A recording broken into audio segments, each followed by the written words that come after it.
Selamat pagi, Selamat pagi anak-anak. anak-anak. Sudah setengah 9 Bu Sri, saatnya kita apa ya? Saatnya kita akan kebaktian anak sekolah minggu. Iya betul, saatnya kita ibadah anak-anak dan kita berharap anak-anak sudah mandi ya Bu Sri. Oh tentunya sudah mandi, wangi, sudah ya. wangi, sudah siap di HP maupun di Di laptopnya laptopnya masing-masing. atau di komputernya masing-masing ya. Yuk kita ajak anak-anak untuk bangkit berdiri ya. Kita akan pujikan dengar dia panggil nama saya. 2 kali anak-anak ya.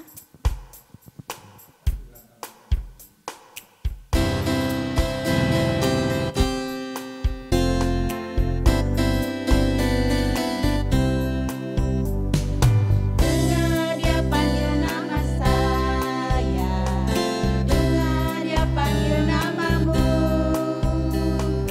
dengar dia panggil nama saya, juga dia panggil namamu.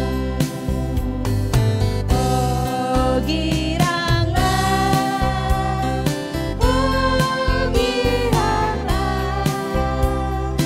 Yesus amat cinta pada saya. Oh giranglah, panggil nama saya, dengar dia panggil namamu, dengar dia panggil nama saya, juga dia panggil namamu. Oh giranglah,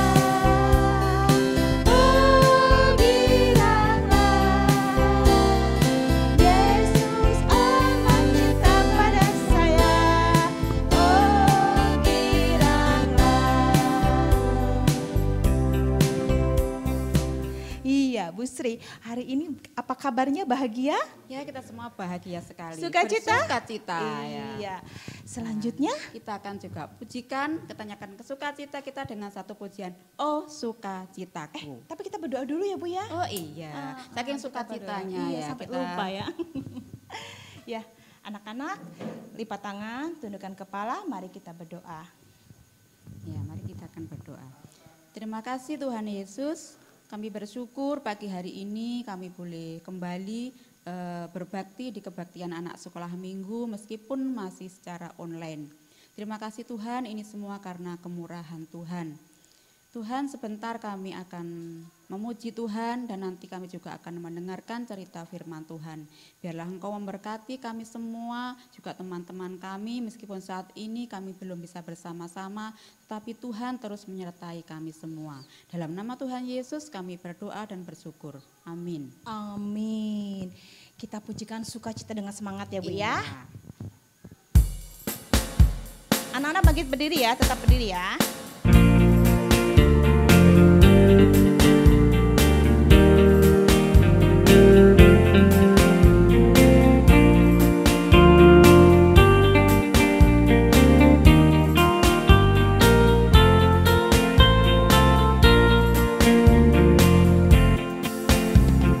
Oh sukacitaku, sejak ku jumpa Yesusku. Oh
kalau bicara tentang sukacita, kita semestinya tidak terbatas kepada apa yang kita dapatkan. Betul ya Bu? Ya, betul sekali. Ya, jadi dalam keadaan apapun kita harus Tetap bersukacita. tetap bersukacita meskipun kita nggak bisa ketemu, Ya. meskipun kita sementara ini nggak boleh main dulu ya Bu ya. Ya. Diem di rumah demi kesehatan dirimu dan Juga lingkungan lingkungan. sekitarmu ya Bu ya. Ya, betul sekali. Ah, kita mau Sudah ingatkan saatnya soal memberikan persembahan iya, kepada betul Tuhan. sekali. Ya. Anak-anak jangan sampai lupa ya, setiap minggu kita juga akan sudah mempersiapkan persembahan seperti biasa ya, ditaruh di amplop, kemudian betul. diberi tulisan persembahan sekolah minggu dan tanggalnya ya Bu ya. Ya, dimasukkan di kotak surat di depan gereja GKI Ngurah, dan juga mungkin bisa dititipkan ke orang tua maupun saudara-saudara yang pergi ke gereja waktu kebaktian sekolah minggu. Iya, ya. betul sekali. Jadi nggak harus kita datang ke gereja, kita bisa dititipkan ke orang tua kita ya. Nah, sekarang saatnya kita untuk Mendengarkan firman Tuhan. Tapi kita akan ajak anak-anak dulu untuk pujikan dahulu Roh Kudus yang manis. Anak-anak, mari kita ambil sikap kita yang sopan, yang hikmat, kita pujikan ini mewakili perasaan kerinduan kita pada hati, Tuhan. Kita pujikan Iya. dari hati ya. Iya.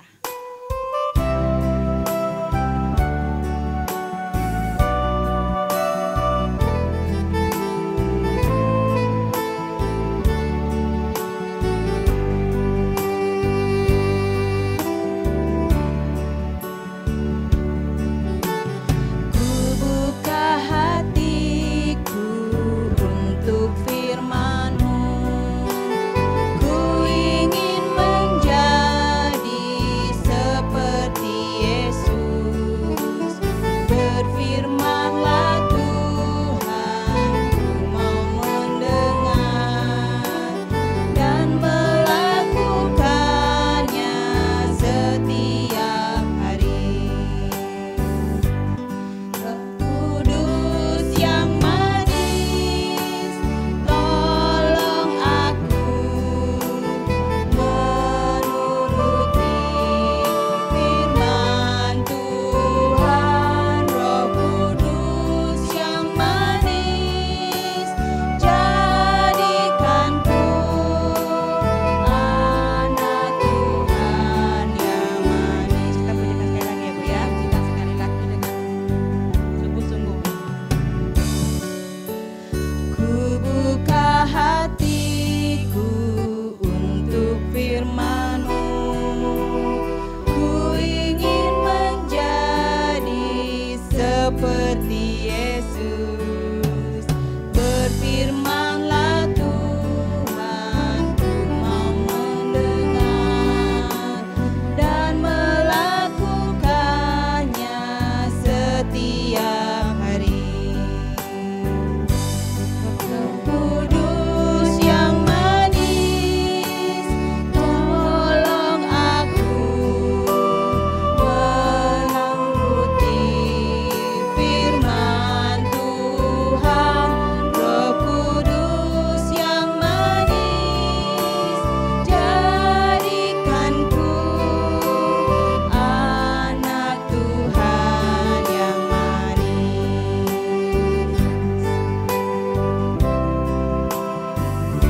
Ya, anak-anak, mari kita ambil sikap yang hormat, kita tundukkan kepala, kita berdoa sebelum kita memulai mendengarkan firman Ya. Tuhan ya. Mari kita akan Kalian berdoa. bisa ikuti di dalam hati ataupun kalian bisa ikut ucapan Bu Novi ya. Mari kita berdoa. Bapa di dalam surga, puji dan syukur, terima kasih untuk pemeliharaan-Mu, kesetiaan-Mu di dalam sepanjang kehidupan kami.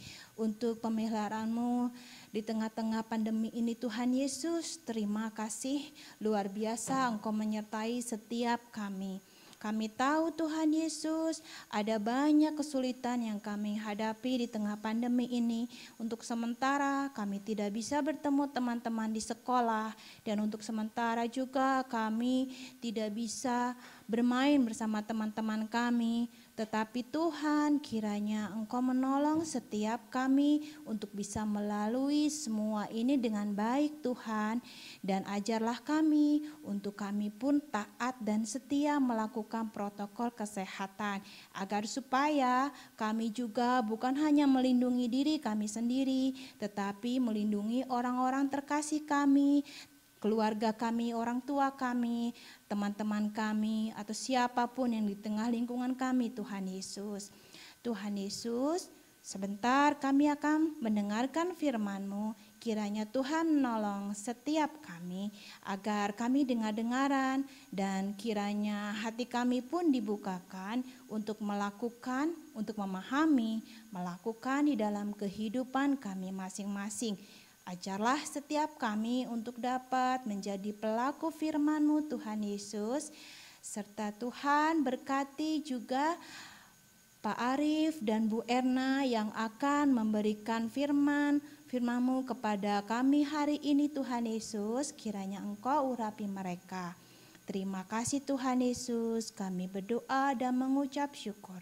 Amin. Amin. Halo anak-anak, sudah siap mendengarkan firman Tuhan? Disiapkan Alkitabnya, kita akan buka dari 1 Samuel 16 ayatnya yang ke-6 sampai yang ke-13. Sudah ketemu? 1 Samuel 16 ayatnya yang ke-6 sampai yang ke-13. Yuk kita baca sama-sama ya. Ketika mereka itu masuk dan Samuel melihat Eliab, lalu pikirnya, sungguh di hadapan Tuhan sekarang berdiri yang diurapinya. Tetapi berfirmanlah Tuhan kepada Samuel, janganlah pandang parasnya atau perawakan yang tinggi, sebab aku telah menolaknya. Bukan yang dilihat manusia yang dilihat Allah. Manusia melihat apa yang di depan mata, tetapi Tuhan melihat hati. Lalu Isai memanggil Abinadab dan menyuruhnya lewat di depan Samuel. Tetapi Samuel berkata, orang ini pun tidak dipilih Tuhan. Kemudian Isai menyuruh Syama lewat, tetapi Samuel berkata, orang ini pun tidak dipilih Tuhan. Demikianlah Isai menyuruh ketujuh anaknya lewat di depan Samuel. Tetapi Samuel berkata kepada Isai, semuanya ini tidak dipilih Tuhan. Lalu Samuel berkata kepada Isai, inikah anakmu semuanya? Jawabnya, masih tinggal yang bungsu, tetapi sedang mengembalakan kambing domba. Kata Samuel kepada Isai, suruhlah memanggil dia, sebab kita tidak akan duduk makan sebelum ia datang kemari. Kemudian disuruhnyalah menjemput dia. Ia kemerah-merahan, matanya indah, dan parasnya elok. Lalu Tuhan berfirman, bangkitlah, urapilah dia, sebab inilah dia. Samuel mengambil tabung tanduk yang berisi minyak itu dan mengurapi Daud di tengah-tengah saudara-saudaranya. Sejak hari itu dan seterusnya berkuasalah Roh Kudus atas Daud. Lalu berangkatlah Samuel menuju Rama. Amin. Nah, anak-anak masih ingat gak tentang cerita minggu lalu yang diceritakan di situ? Siapa kemarin tokohnya? Iya betul, tokohnya adalah Saul. Saul sama Nabi Samuel. Saul yang diurapi menjadi raja bagi bangsa Israel. Tapi sayangnya anak-anak, di sini Bapak Saul ini pada saat menjadi raja, dia tidak menjadi raja yang taat kepada Tuhan. Dia sering melanggar perintah Tuhan. Ini tentunya membuat Tuhan tidak senang dengan sikapnya Saul tadi. Padahal Tuhan itu menghendaki kalau bangsa Israel mempunyai raja yang taat dan cinta pada Tuhan. Hal ini juga yang membuat Samuel menjadi sedih. Melihat Saul tidak taat sama Tuhan, tentu saja Samuel juga merasa sedih. Lalu Tuhan berfirman kepada Bapak Samuel, Pergilah ke sebuah kota yang bernama kota Bethlehem.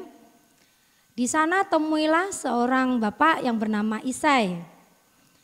Nanti aku akan memilih salah satu dari anak bapak Isai ini untuk menjadi raja menggantikan Saul. Wah, Bapak Samuel sedikit merasa cemas, sedikit merasa agak takut.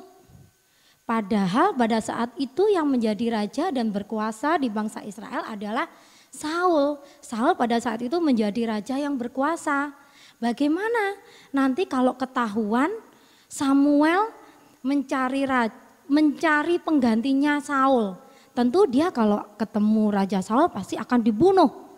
Dia cemas, dia takut Samuel. Tetapi datanglah firman Tuhan. Bawalah seekor lembu muda, dan bila ada yang bertanya, katakan bahwa kamu akan mempersembahkan korban untuk Tuhan. Undanglah Isai pada upacara pengorbanan itu. Nanti aku akan memberitahu apa yang harus kau perbuat.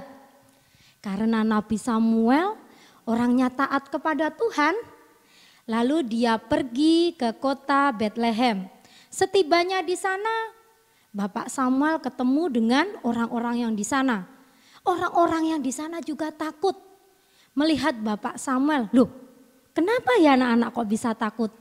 Ternyata orang-orang di sana itu takut. Mereka itu tahu kalau Samuel itu adalah seorang nabi. Kalau minggu kemarin dikatakan Bu Ririn sebagai pelihat. Nah, anak-anak di tengah kecemasan mereka, Bapak Samuel mengatakan, aku kemari datang untuk memberikan berkat kepada kalian semua di sini dan aku akan mengadakan upacara korban untuk Tuhan. Lalu Bapak Samuel mengundang orang-orang di sana dan mengundang Bapak Isai dan anak-anaknya Bapak Isai. Setelah semuanya kumpul, lalu lewatlah anak Bapak Isai yang pertama. Kelihatan sekali dia tinggi, gagah, pantas kalau menjadi raja. Dalam hati Samuel, ini pasti yang dipilih Tuhan. Dia sudah pantas menjadi raja. Tapi Tuhan berfirman kepada Bapak Samuel tadi, bukan dia. Manusia melihat apa yang nampak, tapi Tuhan melihat hati. Lalu lewatlah anaknya dari Bapak Isai yang kedua, Abinadab. Lalu Bapak Samuel pun berkata, ini pun tidak dipilih Tuhan. Lewatlah anaknya yang ketiga, ini juga tidak dipilih Tuhan. Sampai semua anaknya Bapak Isai yang diajak di upacara pengorbanan itu lewat, tetap saja Nabi Samuel mengatakan, bukan ini yang dipilih Tuhan. Tadi katanya dari anaknya Bapak Isai ada yang dipilih Tuhan untuk menjadi raja bagi bangsa Israel.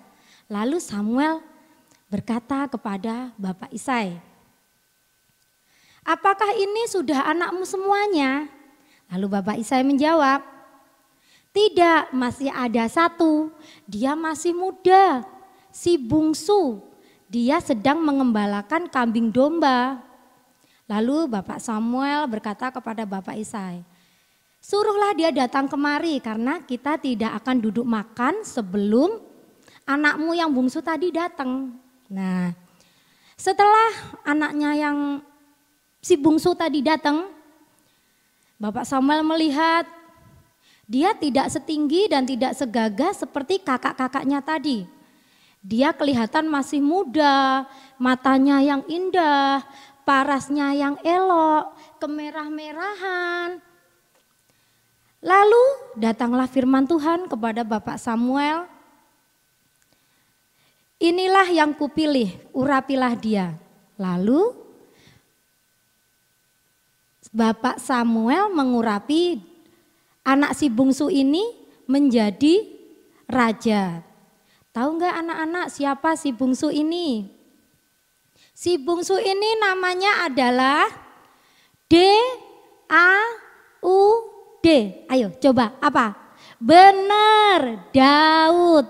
Nah, anaknya yang terakhir ini bernama Daud. Padahal Daud kan tidak setinggi, tidak segagah kakak-kakaknya, tapi dipilih Tuhan. Kenapa coba? Karena Tuhan itu melihat hati Daud.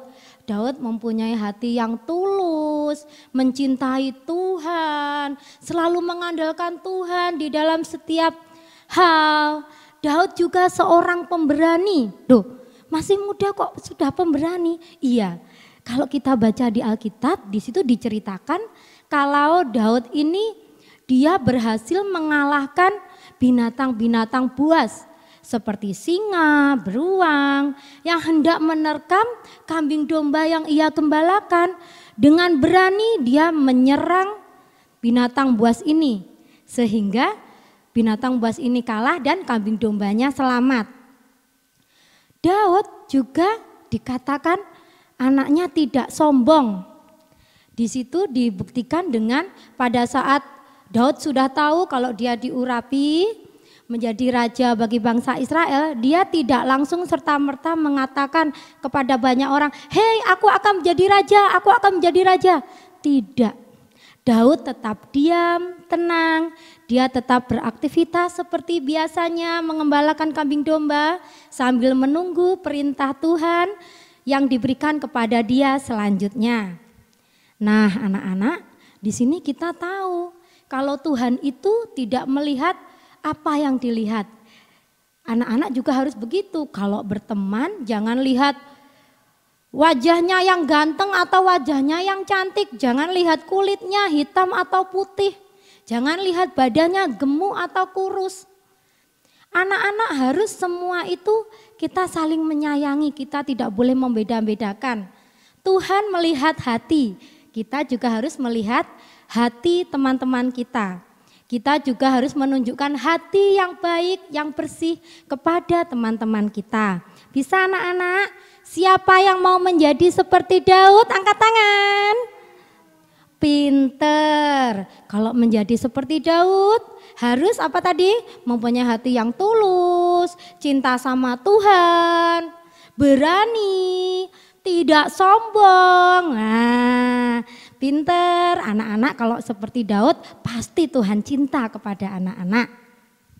Nah, anak-anak, ayat hafalan kita pada pagi hari ini terambil dari 1 Samuel 16 ayatnya yang ke-7c. Manusia melihat yang di depan mata tetapi Tuhan melihat hati. Sekali lagi ya, 1 Samuel 16 ayatnya yang ke-7c. Manusia melihat yang di depan mata tetapi Tuhan melihat hati. Nanti boleh minta tolong papa, mama atau kakaknya untuk mengirimkan ayat hafalannya di grup sekolah minggu. Nah, anak-anak, firman Tuhan hari ini diingat-ingat kita harus selalu mencintai Tuhan. Karena apa? Karena Tuhan melihat hati kita. Yuk kita berdoa. Allah Bapa kami yang bertata dalam kerajaan surga yang mulia, terima kasih Tuhan Yesus, firman hari ini mengajarkan kepada kami agar kami hanya boleh mencintai Engkau dan mengandalkan Engkau di dalam setiap hal. Berkati kami Tuhan anak-anak-Mu agar boleh menjadi anak yang selalu taat, agar menjadi anak yang tidak sombong dan menjadi anak yang pemberani. Berkati kami Tuhan di dalam setiap perkembangan pertumbuhan kami.